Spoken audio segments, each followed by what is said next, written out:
Bienvenidos y bienvenidas a Enclave Política. En México se reunieron alrededor de 150 líderes progresistas convocados por el Grupo de Puebla. Y las expresiones de cada uno de ellos dan cuenta de un momento difícil para la izquierda, no solo por la arremetida furibunda de la derecha y el neofascismo, sino también porque hay una crisis en esos partidos progresistas. Quizás esa crisis, como ya destacan algunos investigadores, explica por qué no alcanza para recuperar la ola progresista de los primeros años de este siglo, que la UNASUR esté diluida, por ejemplo. De esto queremos conversar con una de las integrantes, fundadora también del Grupo de Puebla y expresidenta de la Asamblea Nacional del Ecuador, Gabriela Rivadeneira. Gabriela, qué gusto tenerte por acá. ¿Cómo estás? Hola Orlando, un saludo muy especial a ti, a todas y todos los que nos están escuchando. Y sí, definitivamente días intensos en México, incorporando no solamente la reunión del Grupo de Puebla, sino que esta coincidiera con los 3 años de aniversario del gobierno de Andrés Manuel López Obrador. Así que realmente han sido días de mucha política, de mucha reflexión, pero sobre todo de mucha acción política. Claro, Gabriel, y además coincide con la reunión del Grupo de Puebla, el tercer año del gobierno de Andrés Manuel López Obrador y también con el triunfo político con más del 52% de Xiomara Castro en Honduras. ¿Cómo evaluar este momento político para el progresismo? ¿Cómo entender lo que se está viviendo a partir de los 3 acontecimientos que estamos hablando? Mira, me parece importante decir que mientras se decía que ya venía el fin del ciclo progresista, que no había nada más que esperar como esperanza de nuestros pueblos en pleno siglo XXI, después de que muchos de nuestros gobiernos llegaran nuevamente, después de la primera ola progresista de la primera década del siglo XXI, donde 11 de 18 gobiernos de la región marcaban una tendencia progresista, y eso generó sin duda alguna un cambio de la geoeconomía y de la geopolítica. Esto trajo una arremetida en la región. Conocemos bien que una de las armas más potentes de esta arremetida es justamente el lawfare, que es la politización de la justicia o la judicialización de la política. Y en ese sentido, países o gobiernos que llegaban a través de las urnas a consolidar nuevamente o a retomar procesos neoliberales, o el caso ecuatoriano, que es el icónico de la región en el tema de una traición directa. Pero en ese sentido, cuando ya nos decían que no había nada más que hacer, llega Andrés Manuel López Obrador en México, llega Alberto Fernández y Cristina Fernández en Argentina, se recupera el gobierno de Bolivia de Luis Arce después de un año de una dictadura de facto nefasta, además con el pueblo boliviano, gana Pedro Castillo en Perú, se consolida además una mayoría progresista en el proceso constituyente de Chile, lo cual también es un tema no menor dentro del cambio de la política regional. En Colombia tenemos liderando además una propuesta progresista a través de Petro sumamente interesante, y gana Xiomara Castro. Es decir, se consolida además a través de voto popular una democracia viva, una democracia legítima en Venezuela con las elecciones que pasaron hace 2 semanas, y el domingo pasado pues el triunfo de la primera mujer presidenta de nuestra querida hermana de Honduras, pues Xiomara Castro, después de 12 años de que se diera el golpe contra Zelaya. Entonces tú dices, bueno, algo está pasando, se está reconfigurando, hay una segunda ola progresista o hay un resurgimiento del poder de los pueblos, pero en definitiva hay un mejor escenario que esperamos además que se siga consolidando, no solamente con las próximas elecciones en Chile, sino el próximo año, con 2 elecciones importantes que vienen, que es la de Colombia y la de Brasil. Entonces digo esto como un contexto y recorriendo rapidísimo lo que está pasando en la región, justamente para evidenciar que el ciclo neoliberal de inicios del siglo XXI fue mucho más corto de lo que vaticinaba la misma derecha regional. Esto debería justamente ponernos a reflexionar qué es lo que está pasando y cómo podemos mejorar estas herramientas de conexión con nuestros pueblos para sostener esos gobiernos progresistas. Claro, Gaby, pero incluso frente a ese panorama, frente a ese diseño que se está marcando en función de una corriente que se recupera, pero también hay un desasosiego, no hay un ánimo tan alto, porque lo que pasa en cambio en los países es que, por ejemplo, en Perú la derecha arremete, en Argentina no les fue bien en las elecciones, no terminó del todo bien en primer lugar Gabriel Boric en Chile y ya vemos que está pasando algo en Colombia para frenar el desarrollo de la candidatura de Gustavo Petro. A pesar de esa corriente, a pesar de ese incremento, ¿te parece que parecería hasta ahora, digo yo, que la arremetida de la derecha es mucho más fuerte, que el neoliberalismo ha calado no solamente en los gobiernos, sino también en las conciencias de ciertas clases medias y que eso, me parece, digo yo, no está siendo bien interpretado por el progresismo? Me parece que nos faltan herramientas y en eso sí, perfectamente, Orlando, creo que tenemos una desconexión también con un gran sector de la población y son las nuevas generaciones, es algo que lo hemos topado incluso ahora dentro del grupo de Puebla.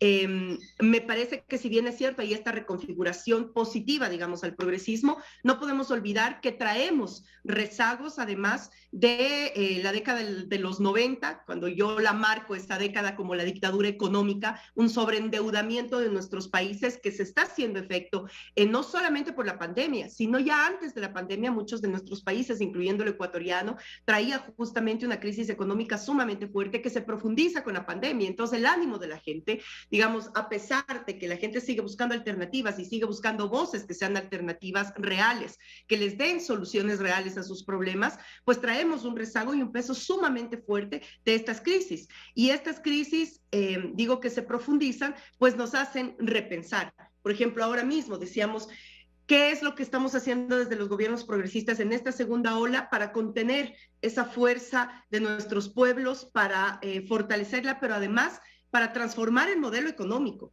No podemos seguir pensando en que el modelo económico es justamente el que nos convence el Fondo Monetario Internacional ahora que ha arremetido con más fuerza dentro de nuestros países. Argentina, por ejemplo, es el país que a nivel de la región tiene el mayor endeudamiento externo. Entonces, una economía en crisis, una economía post-pandemia, con una deuda que supera el 90% del Producto Interno Bruto, entonces dices, ¿cómo sobrevive? Y ahí está ahí donde tienes que buscar un clic, y una de las propuestas que ha salido ahora, la principal propuesta, digamos, que se discutió en el Grupo de Puebla es justamente avanzar hacia el modelo económico, el modelo de desarrollo económico solidario, algo que en Ecuador se nos hace familiar, pero que ahora queremos tomarlo como una bandera de lucha regional, donde tiene que ver el tema de los impuestos a los súper ricos, que ya en muchos países se ha avanzado de manera positiva, en otros está en debate y en otros es mucho más pesado hablar sobre esto al interno de las mismas fuerzas políticas de nuestros países, pero además un tema de redistribución y un tema de conciencia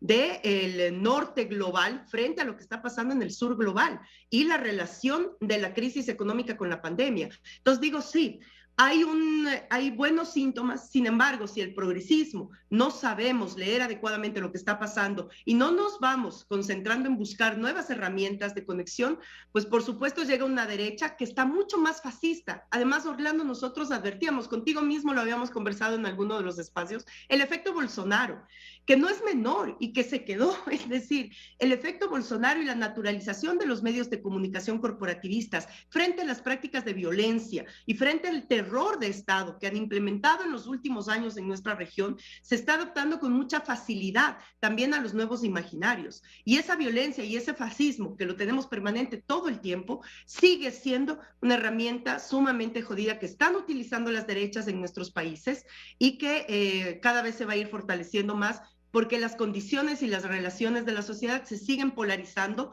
y no hablo de una polarización ideológica política, que para eso se debate la política, sino una polarización que va mucho más allá, a remarcar las diferencias de la gente para concebir la violencia como un tema de naturalización. Gaby, para cerrar entonces esta primera parte, ¿te parece que el relato político lo ganó la derecha, que la narrativa mediática sigue incrustada en la estigmatización, en el lawfare, en la pospolítica, en las fake news? Porque parecería que de ese círculo, de ese marasmo, de ese pantano no salimos. Es decir, se sigue imponiendo un relato político donde incluso al progresismo quieren estigmatizarlo diciéndole comunista. A quienes pelean por ciertas cosas, terrorista. Y para, además, en esa lógica, para contraponer cualquier posibilidad de desarrollo de un proyecto progresista, se le tacha de corrupto. Entonces, ¿el relato político sigue siendo iniciativa de la derecha? Los medios de comunicación corporativistas siguen teniendo un poder del que realmente vemos que no lo afectamos. incluso en el ejercicio propio de los gobiernos progresistas de la primera década del siglo XXI. Hablo, por ejemplo, de las leyes de comunicación de Argentina y de Ecuador, que eso fue una parte, digamos, de la lucha mediática que se realizó o para contraponer lo mediático que se realizó en la región. Pero ahora nos damos cuenta que no, que realmente no afectamos en un ápice la fibra y la estructura mismo de esos medios de comunicación y a lo que se deben, ¿no? Entonces, los imaginarios, la matriz comunicativa, la matriz discursiva, que te permite todo este engranaje, porque cuando nosotros estamos hablando de un país, no hablamos de un país aislado. El formato de judicialización, el formato de generación de imaginarios que, a ver, por favor, inicia desde Washington, con el primer informe que lanzan a América del Sur para empezar la judicialización sobre los temas de Odebrecht, tenía claramente el formato de involucrar a todo el progresismo en este tema de la corrupción. Esos 11 de 18 gobiernos progresistas de la primera década del siglo XXI, todos pasaron por el informe de Washington de Odebrecht. Entonces no debemos ser ingenuos en creer realmente que ese formato, esa línea retórica y discursiva, anclado a la fuerza y al poder de los medios de comunicación corporativistas y a las élites económicas, han logrado en la región, por supuesto, sentar también un tema de una disputa real de sistema, de formato, de privilegios, y en ese sentido, pues me parece que hay que avanzar hacia qué hacer frente a esa matriz comunicativa de la que no hemos estado hablando mucho tampoco, o más bien dicho, decimos todos que hay un problema, que hay una realidad, pero no hemos sabido articular realmente a nivel de la región, salvo experiencias como la de Telesur, como la de Nodal, como la de otros, digamos, puntuales.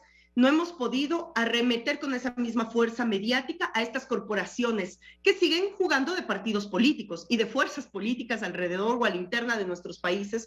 Entonces, esto con la judicialización configura esta suerte de lawfare. La CLAJUD, que es un espacio de los juristas del Grupo de Puebla, saca una resolución importantísima. Valga la pena que hoy día en Ecuador se empieza a debatir el informe de donde se involucra y se demuestra todavía la vinculación que tiene el presidente Guillermo Lasso frente a empresas offshore en paraísos fiscales a través de Pandora Papers. Pero digamos, esto también no ha sido fácil, porque enseguida vienen con una arremetida de deslegitimar pues esos informes, tanto en Ecuador como en Chile. Así que ha sido una de las cosas que también nos permitimos discutir muchísimo en el encuentro.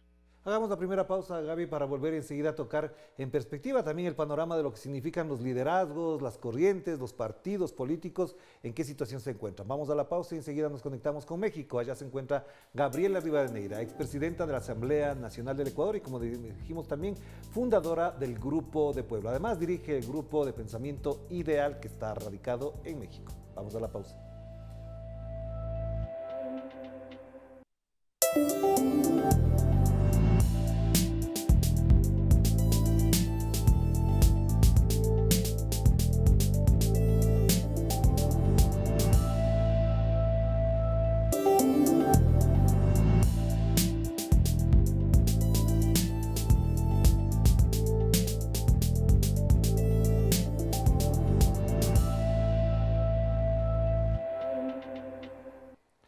Estamos de vuelta aquí en Enclave Política a través de Telesur, la señal informativa de América Latina y el Caribe. Nos conectamos con México, de nuevo con Gabriela Rivadeneira. A ella le queremos preguntar a propósito del encuentro de los líderes del Grupo de Puebla allá en México precisamente. Hay una cierta corriente de pensamiento, de evaluación que todavía no termina de consolidarse, pero que plantea que los nuevos liderazgos, a diferencia de los que iniciaron la década del progresismo, no tienen la misma fortaleza, de que el recambio generacional no ha podido consolidar una presencia un poquito mucho más fuerte, con mayor hegemonía, incluso desde el punto de vista ideológico, en los países donde están algunos líderes después de la gran generación de liderazgos que ha habido. ¿Es posible pensar en un cambio generacional solamente? ¿Es que hay otro discurso político en los nuevos liderazgos del progresismo? Yo creo en efecto que el progresismo generó nuevos cuadros, generó toda una camada de nuevos cuadros políticos en los países.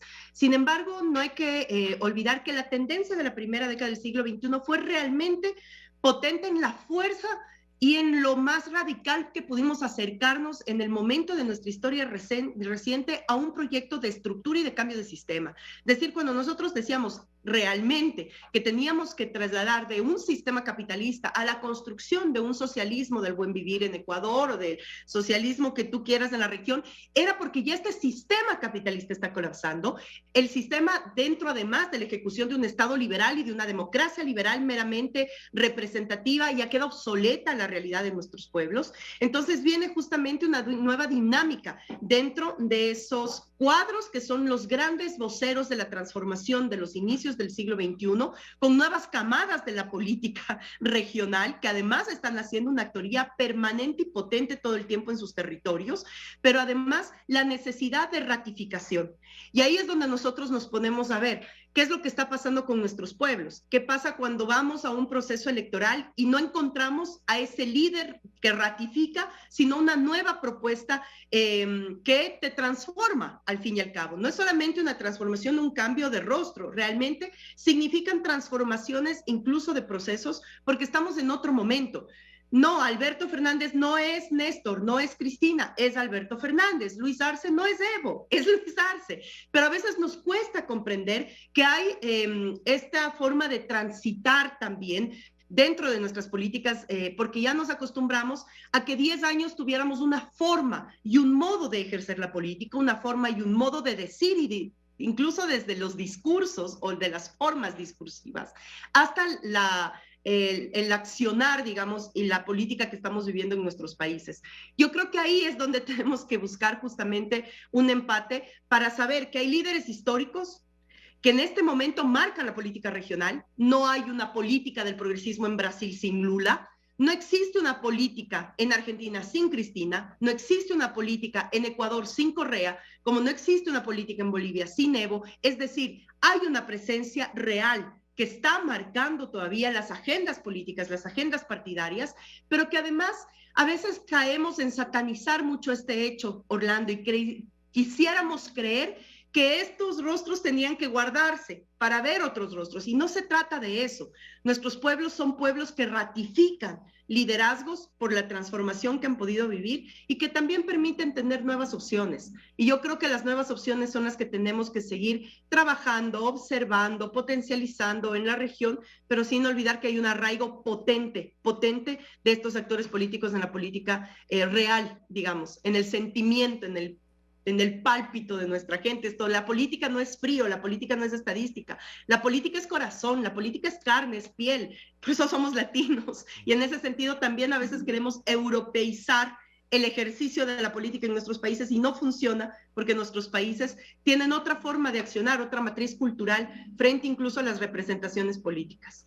Y una cosa que también en lo particular a mí sí me preocupa es que el denominarse, autocalificarse o autorrepresentarse como progresismo parecería que aleja de la izquierda porque está siendo estigmatizada la izquierda y por lo tanto para que no nos fastidien más, no quiero utilizar otra palabra, para que no nos fastidien más nos llamamos progresistas y parecería que ahí encontramos la fórmula como para instalarnos en un imaginario que no nos estigmatice. ¿Por qué no llamarse de izquierda? ¿Por qué no llamarse proyectos populares y englobar en un progresismo que a algunos parecería que les acercan más a la socialdemocracia que la izquierda en general en América Latina? Es más, hay un debate muy fuerte del concepto, porque dicen qué mismo es el progresismo, porque hasta ahora son conceptos en construcción. Y no, pues hay quien dice, no, lo que pasa es que en efecto se pusieron progresistas para acercarse más a tendencias de centro frente a esta polarización de las izquierdas y de las derechas en la región. Yo siempre digo, estos son espacios nuevos de construcción y de conjunción del tipo de política que estamos viviendo en nuestros países. ¿Ya? En Colombia, la opción Petro, que es la opción más avanzada para el próximo periodo electoral, no es en sí mismo un proyecto político de izquierda. Tiene muchas variantes, tiene muchos acercamientos, tenemos cosas en común muchísimas, pero también tenemos otras que diferencian de esa izquierda que gobernó en inicios del siglo XXI. Por eso digo, hay que ir mutando también en estas ideas y saber que hay una transformación de la política y que eso no quiere decir que dejemos principios fundamentales de la izquierda, solo que ya no podemos practicar la política como nos decía la izquierda ortodoxa después de la caída del muro de Berlín. No, porque las sociedades van cambiando, van dinamizándose, la política política tiene que irse dinamizando sin claudicar en principios fundamentales, por supuesto, pero encontrando, y lo que ha pasado es que hemos encontrado en el progresismo de izquierda esta conjunción de valores y de objetivos comunes, porque valga la pena recalcar, y eso yo tratamos mucho también en los procesos de formación y capacitación, porque creemos que el progresismo nos corresponde a la izquierda y que el progresismo solo es de nosotros. No, hay un progresismo de derecha y las expresiones de la derecha que muchas veces llegan a nuestros países, háblese caso del Salvador, por ejemplo, con Bukele, que es nefasto para la política de la región, llega a escribirse dentro de ese progresismo de derecha. Entonces ahí es donde decimos, hay una corriente progresismo que significa transformar los hechos de la política, hay un progresismo de izquierda, se está también visibilizando un progresismo de derecha liberal que se expresa no solo en los partidos políticos, sino también en las expresiones de las organizaciones sociales. Orlando, dentro de la ola feminista, también hay feminismo liberal en este momento que está tratando de ingresar en esas olas feministas. Entonces digo, no hay, América Latina es una región en disputa permanente, disputa de estos conceptos, disputa de las formas, disputas de las estéticas, incluso de las nuevas formas organizativas, y me parece que todo esto configura también lo que analiza el progresismo de izquierda, que es estos cambios generacionales, estos cambios sociales, para poder realmente conseguir llegar a gobiernos, sostener gobiernos donde los tenemos en esta segunda ola, pero también ir consiguiendo, ir jalando a países que nos hemos quedado de la segunda ola progresista. México, siempre nos dice, y estamos aquí en México y nos dicen los compañeros, nosotros nos duele no haber sido parte de la primera ola progresista. Les digo, bueno, ahora ustedes encabezan la segunda ola progresista y nos duele a muchos países como el mío, como el nuestro, como el ecuatoriano, haber quedado fuera de esta segunda ola progresista. Así que sí, es una disputa y en esa disputa tenemos que seguir dando esta reconceptualización y este anclaje de herramientas para sostener el progresismo de izquierda en la región. Y a propósito del Ecuador, entonces, ¿cómo se puede valorar, evaluar y, digamos, considerar y reflexionar alrededor del progresismo en el Ecuador? Vimos las últimas elecciones al Movimiento Revolución Ciudadana con la alianza UNES, liderando la primera vuelta, obteniendo un 33% de la votación, pero vemos a otro lado, a otro extremo, a partidos que se autodefinen todavía de izquierda o progresistas que se quedan cortos y al mismo tiempo votan por la derecha o con su silencio o el llamado voto ideológico votaron, favorecieron, por ejemplo, al señor Guillermo Lasso. ¿Cuál es el estado de progresismo en el Ecuador en particular? Mira, a mí me parece que en general, digamos, en Ecuador estamos viviendo una crisis de representación política y un vaciamiento de esta suerte de discursiva desde todos los frentes. Es decir, no hay una discursiva de derecha más allá que la representada por el presidente banquero y sus alianzas móviles y mayorías móviles, que además no te presentan ni siquiera un proyecto país. Es decir, no tenemos en Ecuador la visión de un proyecto país de derecha siquiera. No sé si me dejo comprender. Hay un vaciamiento de esa disputa, hay un vaciamiento de ese debate. Entonces, el progresismo o quienes dicen representar esa izquierda en el Ecuador también tiene esa crisis de representatividad. Y me refiero, por ejemplo, a que un pronunciamiento tiene el presidente de la CONAIE y otro opcional tiene la bancada de Pachacuti, que es su arma electoral, digamos, o su partido, su rama partidista, en la Asamblea Nacional. Entonces tú no entiendes a codificar cómo es que entonces el movimiento indígena, que ha sido señalado además en la historia como una corriente de innovación y de transformación, termine cayendo como amanuense ya en su votación, no ahora, sino desde los periodos pasados de la Asamblea Nacional, en esta suerte de consolidar el proceso neoliberal. Entonces tú dices, no tiene aquí que ver con el tema ideológico político. Realmente lo que muchas organizaciones políticas han utilizado para denominarse el progresismo es simplemente para seguir teniendo una palestra política de la negociación y de la política clientelar. Lo que hemos visto con Moreno no solamente es esta transición, digamos, de un gobierno que venía amparado por la Revolución Ciudadana y que se convirtió en el gobierno del banquero Lasso, sino una profundización del neoliberalismo. Y el neoliberalismo dentro de nuestra matriz cultural está acompañado por prácticas clientelares, está acompañado además por esta práctica además paternalista de la política de derecha, y eso es muy complejo. ¿Dónde queda entonces el progresismo? Yo creo que esa es la pregunta que nos estamos haciendo varios que hemos militado, no solamente en la Revolución Ciudadana, sino en el progresismo de izquierda del Ecuador y de la región. Necesitamos definitivamente romper sesgos, miopías, es decir, realmente hay una construcción de país urgente, necesaria, y que nos seguimos viendo entre vestidores como una lucha si esto fuera correísmos y anticorreísmos. Me parece que ese discurso que se generó en la última campaña electoral en el Ecuador, que además estuvo acompañada de todo un armataje económico, fake news, etcétera, todo lo que conocemos ya para el triunfo de Guillermo Lasso, se ha sostenido hasta ahora. Y ese sostenimiento, entonces, te hace ver que la lucha correísta, anticorreísta sigue vigente, cuando eso ya debió haber dejado de estar de un lado, y también la Revolución Ciudadana asumirse, no solamente como ese partido en oposición durante 4 años que ha sido, la bancada, por ejemplo, de asambleístas de UNES, ha sido la expresión de su oposición. Han cometido errores, se ha cometido errores, y yo creo que eso también hay que regresar a ver para saber cómo podemos entonces construir realmente un gran frente de izquierda progresista para combatir no a Lasso. Lasso en este momento es el artífice más importante que tiene el neoliberalismo para sentarse y profundizarse en la política económica y social del Ecuador. Si es que eso no podemos concebir, entonces estamos leyendo los enemigos de manera equivocada. Y además, que hay que saber que hay un enemigo al cual combatir y que hay adversarios políticos con el cual tenemos que seguir disputando. Entonces, sí, con, digamos, muchos retos, con mucho dolor, pero me parece que la crisis de representatividad y el vaciamiento del debate de la política nos ha afectado a todos los sectores en el Ecuador. Gracias, Gaby. Importante lo que acabas de mencionar, porque además, en función de eso, también hay un elemento que no hemos tocado, pero que sí quiero señalarles, toda la persecución que ha sufrido y que hemos sido acosados además por posturas personales, ideológicas y políticas. Y por eso también mi solidaridad contigo, a tu familia también que ha sido víctima de esta persecución política institucionalizada y que no cesa en el gobierno del señor Guillermo Lasso Mendoza. Un abrazo, que estés muy bien. Abrazo. Gracias, Orlando. Gracias a Gabriela Rivadeneira, por supuesto el tema es muy importante, el Grupo de Puebla ha planteado algunas reflexiones, pero también algunos desafíos para la izquierda y de esto seguiremos conversando, porque efectivamente la ola progresista no se puede quedar en eso, en una ola, tiene que ser mar profundo, tierra profunda en nuestras raíces y en nuestras culturas en este continente y también en el planeta. Nos despedimos, cuídense mucho, que la pasen bien. Chao, chao.